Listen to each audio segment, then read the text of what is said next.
دو تین بنیادی باتیں ہیں جن کا ہمیں دھیان رکھنا ہے. کسی بھی قسم کی نعرے بازی میں ہمیں شریک نہیں ہونا ہے. یہ ہلہ گلہ نہیں ہے, کیونکہ پوری دنیا دیکھ رہی ہے تو ایک نظیر قائم کرنی ہے, ایک ادھارن لوگوں کے سامنے رکھنا ہے کہ پڑھے لکھے لوگ اتفاقی اور نا اتفاقی رکھتے ہوئے بھی, ایک دوسرے سے سہمتی اور اسہمتی رکھتے ہوئے بھی بات کہہ سکتے ہیں. یہاں پر میرے JNU کے پروفیسر بیٹھے ہیں پرشوتم اگروال جی, جنہوں نے ہمیں کلاس میں سکھایا ہے کہ سہمتی کا ساہس اور اسہمتی کا وویک, اور اس کا ٹھیک الٹ بھی, یہ بڑا ضروری ہے. دوسری بات, یہ کسی ایک دھرم کے بارے میں بحث نہیں ہے, یہ بات سب کو اسپشٹ ہونی چاہیے. کسی دھرم کو مہان بتانے یا کسی دھرم کو کمتر بتانے کی یہ بحث نہیں ہے. تو یدی کوئی اس امید سے دیکھ رہا ہے یا یہاں آیا ہے تو میں آپ کو آشوست کرنا چاہتا ہوں کہ آپ کو نا امیدی ہاتھ لگے گی. اس بحث میں بہت زیادہ دھارمک پرتیکوں کے استعمال کو لے کر بھی یہ دونوں لوگ جو ابھی آپ کو گمبھیر دکھ رہے ہیں بھلے لوگ ہیں, کل شام کو چائے پر ملے تھے, بہت ہنسی مذاق بھی ان کے بیچ ہوا تھا اور گلویاں ڈالتے ہوئے ایک تصویر بھی ہوئی تھی.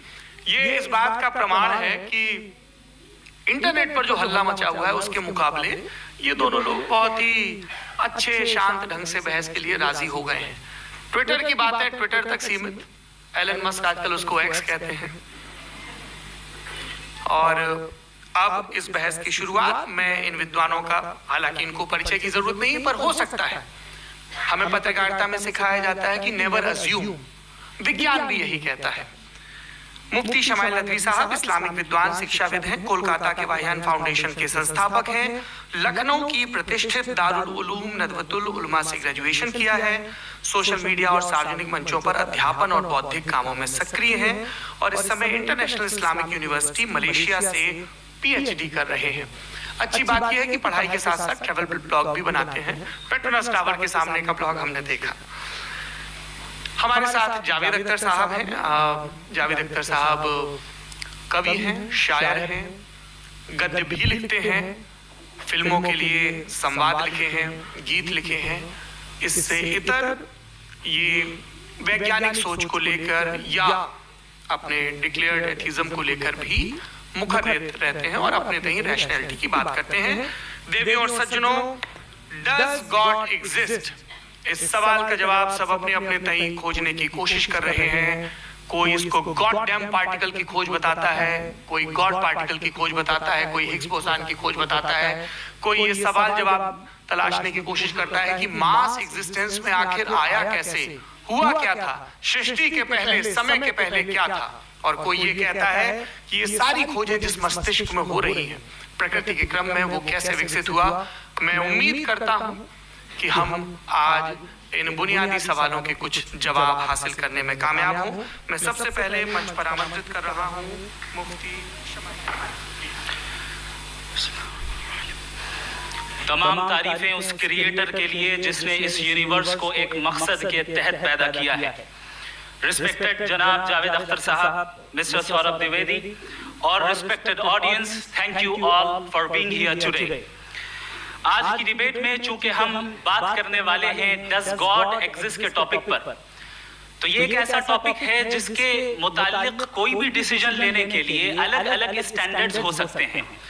لہٰذا ڈیبیٹ کے شروع میں یہ ضروری ہے کہ ہم یہ جان لیں کہ آج کے اس ٹاپک میں کون سا اسٹینڈرڈ صحیح ہوگا اور کون سا غلط ہوگا.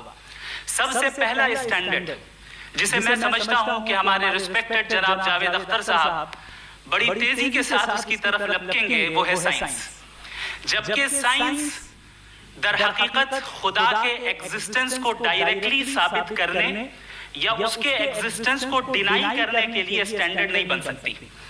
اور اس کی وجہ کیا ہے یہ میں نہیں کہہ رہا, یہ وہ لوگ کہہ رہے ہیں جو سائنس کے ایکسپرٹس ہیں. نیشنل اکیڈمی آف سائنس کہتی ہے science doesn't have the processes to prove or disprove the existence of God. Why? کیونکہ سائنس کا تعلق empirical evidence سے ہے اور ایمپیریکل ایویڈنسز کا تعلق ہمارے نیچرل اور فزیکل ورلڈ سے ہے، جبکہ گاڈ نان فزیکل اور سپر نیچرل ریالٹی ہے۔ لہٰذا نان فزیکل ریالٹی کو آپ اس ٹول کے ساتھ نہیں چیک کر سکتے جس کا کام فزیکل ریالٹی کو تلاش کرنا ہے۔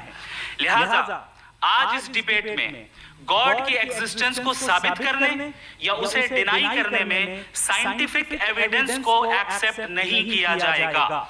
دوسرا اسٹینڈرڈ ہو سکتا ہے ریویلیشن، کہ ریویلیشن کے ذریعے ہم یہ ثابت کریں کہ گاڈ ایگزسٹ کرتا ہے یا نہیں، لیکن یہ اسٹینڈرڈ بھی آج irrelevant ہے۔ کیونکہ ریویلیشن میرے نزدیک سورس آف نالج ہے، ویلڈ سورس آف نالج ہے، لیکن ہمارے جاوید اختر صاحب کے نزدیک یہ ویلڈ سورس آف نالج نہیں ہے۔ لہٰذا آج کی ڈیبیٹ میں ایک بھی ایویڈنس کسی بھی مذہبی اسکرپچر سے نہیں دوں گا تاکہ جاوید اختر صاحب کے لیے وہ ان ایکسیپٹیبل نہ ہو۔ تیسرا جو معیار ہو سکتا ہے وہ ہے آبزرویشن، کہ بھئی کوئی کہے کہ ہمیں خدا دکھاؤ، اگر ہے تو دکھاؤ، یا یہ کہ خدا کے ایگزسٹنس پر ایمپیریکل ایویڈنس دو، تو یہ ہے در حقیقت غلط ٹول کا استعمال کرنا۔ یہ ایسا ہی ہے کہ جاوید صاحب مجھ سے یہ مطالبہ کریں کہ مفتی صاحب آپ میٹل ڈیٹیکٹر کے ذریعے پلاسٹک ڈیٹیکٹ کر کے دکھائیں۔ اب چونکہ پلاسٹک ڈیٹیکٹ نہیں ہو پا رہی ہے لہٰذا plastic does not exist. No, you are using the wrong tool. اس ٹول سے پلاسٹک کو ڈیٹیکٹ نہیں کیا جاتا۔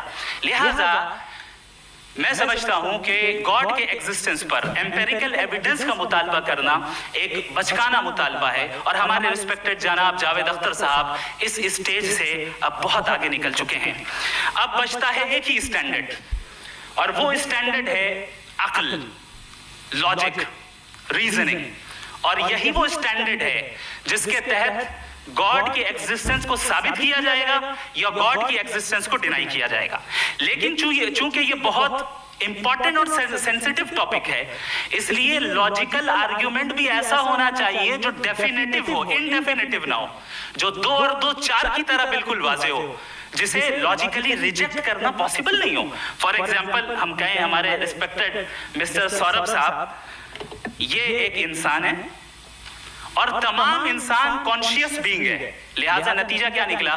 ہمارے سوربھ صاحب بھی کانشیس بینگ ہے۔ کیا یہ انڈیفینٹ آرگیومنٹ ہے یا ڈیفینٹ آرگیومنٹ ہے؟ یہ ڈیفینٹ آرگیومنٹ ہے، یہ 2 اور 2 کی طرح واضح ہے، اس میں کسی طرح جو ہے لاجیکلی اس کو ریجیکٹ نہیں کیا جا سکتا۔ تو اگر آج ہمارے جاوید اختر صاحب ایسی کوئی عقلی دلیل اور لاجیکل ایویڈنس دیں خدا کے نہ ہونے پر جو ڈیفینٹ بھی ہو، تو میں یہ اعلان کرتا ہوں کہ یقیناً میں اس ایویڈنس کو قبول کروں گا اور اس پر غور کروں گا، جو انٹائر ایتھیسٹک ورلڈ اسے ریفیوٹ نہیں کر سکتی۔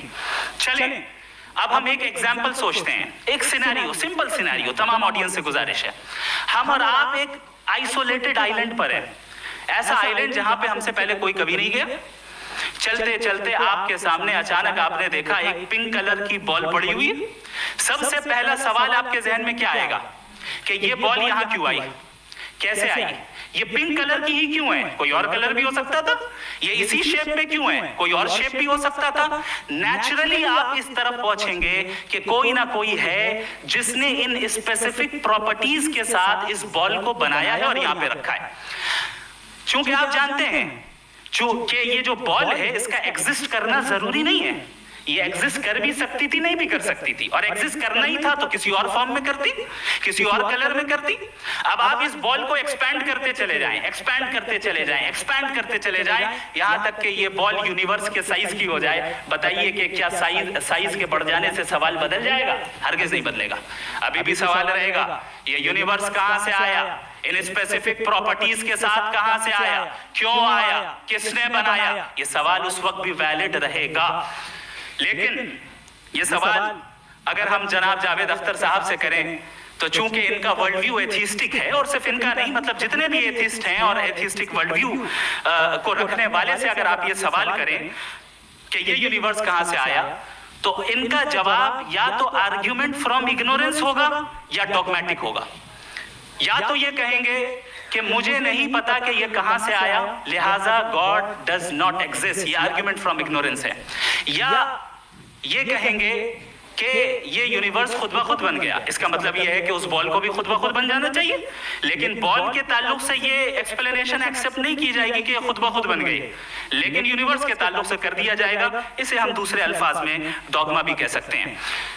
دوسری چیز, ہمارے جاوید اختر صاحب ضرور گاڈ آف گیپس کی مثال بھی ضرور دیں گے, اور مثال دیں گے کہ پہلے زمانے میں بجلیاں کڑکتی تھی تو لوگوں نے کسی ایک خدا کی طرف, اور بارش ہوتی تھی تو دوسرے خدا کی طرف منسوب کر دیا, ان کے پاس دلیل نہیں تھی. یہ ہمارا ورلڈ ویو ہے ہی نہیں, یہ ہمارا ورلڈ ویو ہے ہی نہیں, کیونکہ نیچرل فینومینا کے پروسیس کی انٹرپریٹیشن کو جان لینے سے یہ کہاں سے ثابت ہو گیا کہ گاڈ ایگزسٹ نہیں کرتا ہے. اس پر میں انشاءاللہ ابھی آگے بات کروں گا. آپ حضرات یہ بھی دیکھیں گے, اور میں یہ ایکسپیکٹ کرتا ہوں کہ ہمارے رسپیکٹڈ جناب جاوید اختر صاحب ضرور ایموشنل آرگیومنٹس بھی دیں گے, جو کہ ایک لاجیکل فیلیسی ہے جب بات آتی ہے ٹروتھ کو ڈیسائیڈ کرنے میں. کیوں؟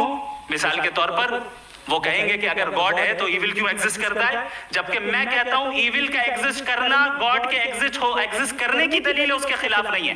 چونکہ اگر گاڈ ہے تو ہم سب اس کے سامنے اکاؤنٹیبل ہیں, اور اگر ہم اکاؤنٹیبل ہیں تو اکاؤنٹیبلٹی کے لیے ایول کا موجود ہونا ضروری ہے, اس کے بغیر ہم اکاؤنٹیبل نہیں ہو سکتے. اور اگر ہم اکاؤنٹیبل نہیں ہیں تو ہم جناب جاوید اختر صاحب سے پوچھیں گے کہ آپ بتائیں کہ پھر سفرنگ اس دنیا میں کیوں ہے؟ اگر خدا نہیں ہے تو سفرنگ کیوں ہے؟ اور ان لوگوں کے جذبے کا کیا جن کے اندر سفرنگ کے بعد انتقام لینے کا جذبہ پایا جاتا ہے اور وہ اس دنیا سے ایسے ہی چلے گئے؟ کیا ان کی ساری تکلیفیں بیکار چلی جائیں گی؟ اب آ جائیں اسی ایگزامپل کی طرف کہ بال, مجھ سے اگر کوئی پوچھے اس بال کو کس نے بنایا, اور یا اس ایکسپینڈڈ بال کو کس نے بنایا, میں کہوں گا کہ چونکہ یہ یونیورس اور اس یونیورس کی تمام چیزیں کانٹینجنٹ ہیں. کانٹینجنٹ ہونے کا مطلب یہ ہوتا ہے کہ جو اپنے ایگزسٹنس پہ کسی کے اوپر ڈیپینڈ کرتی ہو, تو ظاہر ہے یہ یونیورس کانٹینجنٹ ہے. اور اگر کوئی چیز کانٹینجنٹ نہیں ہے تو میں ریکویسٹ کروں گا کہ مجھے دکھا دیں کہ کون سی چیز یونیورس میں کانٹینجنٹ نہیں ہے, ہم بھی ذرا غور کر لیں اور ہم بھی دیکھ لیں. اور جب کانٹینجنٹ چیزیں موجود ہیں تو فلاسفرز کی اصطلاح کے مطابق, ہم اس ٹرمینالوجی کے مطابق ہم اس جگہ تک پہنچتے ہیں اور اس ہستی تک پہنچتے ہیں جسے نیسیسری بینگ کہا جاتا ہے, کہ یہ وہ نیسیسری بینگ ہے جس کا موجود نہ ہونا ناممکن ہو. چونکہ اگر یہ موجود نہ ہو تو ساری چیزیں ایگزسٹنس میں آئیں گی ہی نہیں, اور یہ ساری کانٹینجنٹ چیزیں اسی کے اوپر ڈیپینڈ کرتی ہیں. اب اگر آپ یہ سوال کرتے ہیں کہ پھر اس ہستی کو کس نے بنایا, پھر اس کا کاز کیا ہے, پھر اس کا کاز کیا ہے, پھر اس کا کاز کیا ہے, اور اینڈلیسلی چلے جائیں, اسے ہم کہتے ہیں انفینٹ ریگریس آف کازز, جو کہ لاجیکل فیلیسی ہے. کنسپچولی انفینٹی پاسبل ہے. مثال کے طور پہ نیومیریکلز 1 2 3 گنتے چلے جائیں انفینٹ نمبر سے. میں کنسپچولی بات نہیں کر رہا, پریکٹیکلی ریالٹی میں ثابت کر کے دکھائیں کہ infinite regress of causes possible ہے یا نہیں. اگر پاسبل ہے تو ہم مان لیں گے, مثال دے دیں, اور پاسبل نہیں ہے تو ایک ہی آپشن بچتا ہے جسے ہم کہتے ہیں نیسیسری بینگ. ایسی نیسیسری بینگ جو انڈیپینڈنٹ ہے, چونکہ اگر وہ ڈیپینڈنٹ ہوئی تو وہ نیسیسری نہیں رہے گی. ایسی انڈیپینڈنٹ بینگ جو اٹرنل ہے, اگر وہ اٹرنل نہیں ہوگی, اس کی بگننگ ہوگی تو وہ خود کانٹینجنٹ ہے. ایسی بینگ جو پاورفل ہے, کیونکہ کانٹینجنٹ کو ایکچوالائز کرنے کے لیے پاور چاہیے. ایسی بینگ جو انٹیلیجنٹ ہے اور نالجبل ہے, کیونکہ یہ یونیورس اسپیسیفک فارم اور اسپیسیفک لاز آف نیچر کے تحت پریسائزلی چل رہا ہے. Thank you. تھینک یو مفتی صاحب. میں ان دلیلوں کے بعد جاوید